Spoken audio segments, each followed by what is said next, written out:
मुंबईतले बेस्ट कर्मचारी येत्या 2 दिवसात संपावर जाण्याची शक्यता निर्माण झाली। गेल्या काही महिन्यांपासून सातत्याने बेस्ट कर्मचाऱ्यांचा पगार उशिराने होतोय। हा पगार वेळेवर व्हावा या मागणीसाठी कर्मचाऱ्यांनी संपावर जावं की नाही यासाठी बेस्ट कर्मचारी संघटनेकडून मतदान घेण्यात आलं।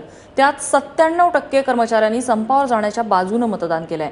यावर येत्या 2 दिवसात निर्णय घेण्यात येणार आहे। 19,094 कर्मचाऱ्यांपैकी 18,537 कर्मचाऱ्यांनी संपाच्या बाजूने मतदान केलंय।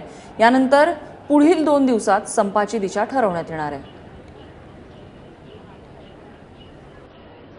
गेले कित्येक वर्ष कर्मचाऱ्यांच्या नावाने जे राजकारण करतात ह्यांना तो उदाहरण आहे की अशा पद्धतीने कर्मचाऱ्यांची त्यांनी फसवणूक केलेली आहे। बीएसटी ही योग्य प्रकारे त्यांना चालवता येत नाही हे त्याचं उदाहरण आहे।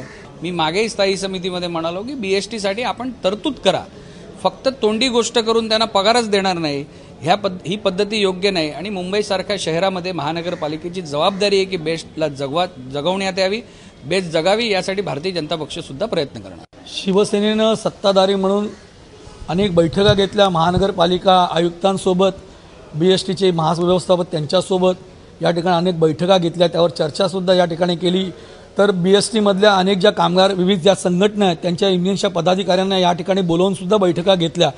आणि ह्या बैठका घेण्यापाठीमागचं खऱ्या अर्थानं शिवसेनेची हीच भूमिका की बेस्ट वाचली पाहिजे। पण त्याच्यासोबतच ही मागणी जी आम्ही करत आहोत, इतर जे पक्ष आहेत जे अगोदर मागणी करत होते त्यांनी सुद्धा यासोबत राहायला पाहिजे ना, अशी आमची भूमिका आहे।